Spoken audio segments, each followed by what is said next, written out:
تبارك الذي نزل الفرقان على عبده ليكون للعالمين نذيرا.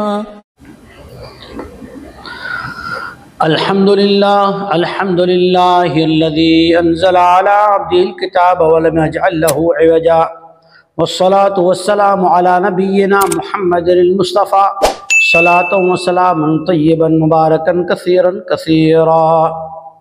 اگلے سبق میں آیا تھا کہ ایسی مجالس میں اگر کوئی آدمی بیٹھ جائے اور اس کے بعد ہو تو اگر وہ لوگ اس کی بات نہ سنیں تو جو پرہیزگار ہے، جو ان سے بچنے والا ہے، اس کے لیے کیا حکم ہے۔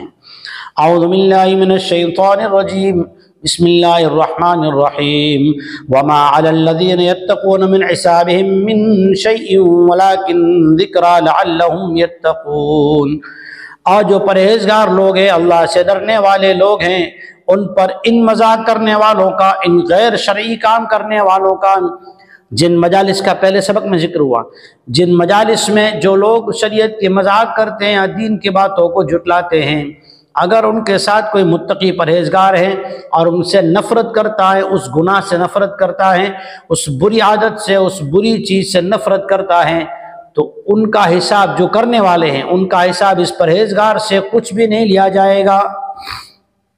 ہاں، ایک ذمہ داری ہے، وَلَكِنْ ذِكْرَى لَعَلَّهُمْ يَتَّقُونَ، لیکن اسے چاہیے کہ نصیحت کرتا رہے قرآن کے ذریعے سے تاکہ ان لوگوں میں بھی اللہ کا خوف پیدا ہو جائے۔ وَذَرِ الَّذِينَ اتَّخَذُوا دِينَهُمْ لَعِبًا وَلَهْوًا وَغَرَّتْهُمُ الْحَيَاةُ الدُّنْيَا وَذَكِّرْ بِهِ أَن تُبْسَلَ نَفْسٌ بِمَا كَسَبَتْ لَيْسَ لَهَا مِن دُونِ اللَّهِ مِن وَلِيٍّ وَلَا شَفِيعٍ وَإِن تَعْدِلْ كُلَّ عَدْلٍ لَّا يُؤْخَذْ مِنْهَا أُولَٰئِكَ الَّذِينَ أُبْسِلُوا بِمَا كَسَبُوا لَهُمْ شَرَابٌ مِّنْ حَمِيمٍ وَعَذَابٌ أَلِيمٌ بِمَا كَانُوا يَكْفُرُونَ۔ اور آپ ان لوگوں کو جو ہمارے دین کو کھیل کود بناتے ہیں چھوڑ دیجئے، ان لوگوں کو جو ہمارے دین کو کھیل کود بناتے ہیں چھوڑ دیجئے، کہ ان کو دنیا کی زندگی میں دھوکے میں ڈال رکھا ہے، لیکن چھوڑنے کے ساتھ ایک کام کیجئے، انہیں قرآن مجید کے ذریعے سے نصیحت کیجئے، وَذَكِّرْ بِهِ، اس کلام مجید کے ذریعے سے انہیں نصیحت کیجئے تاکہ انہیں جو نفس میں خلط ملط میں اور شک شبے میں کھیل میں ڈال رکھا ہے اس سے وہ لوگ بچ جائیں۔ کیوں؟ اس لیے کہ وہ اس کے ذریعے سے ایسے عذاب میں مبتلا ہوں گے کہ اللہ کے علاوہ لیس لہا من دون اللہ، اللہ کے علاوہ جن کو یہ پکارتے ہیں، جن مجلس والوں کو، جن وڈیروں کو، جن سماج کے بڑوں کو، جن مخلوقات کو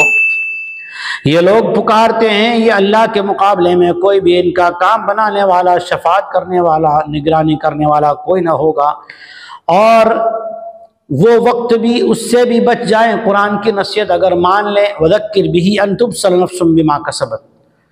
اور نصیحت کیا کریں ان کو قرآن کے ذریعے سے تاکہ ایسے عذاب سے بھی بچ جائیں کہ اگر اس عذاب سے بچنے کے لیے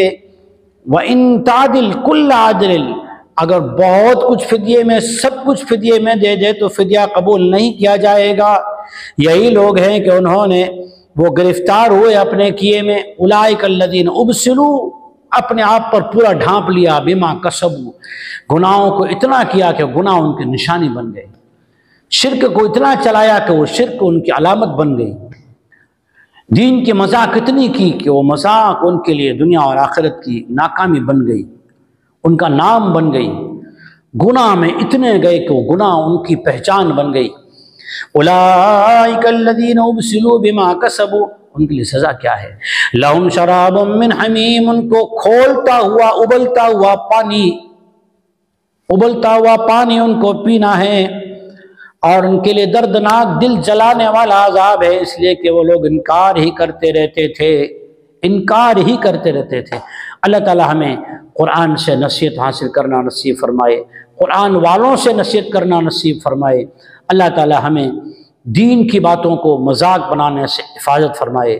آمین۔ وآخر دعوانا الحمدللہ رب العالمین۔ دین کی بات پھیلانا صدقہ جاریہ ہے، ثواب کی نیت سے ویڈیو کو شیئر ضرور کیجیے۔ جزاک اللہ۔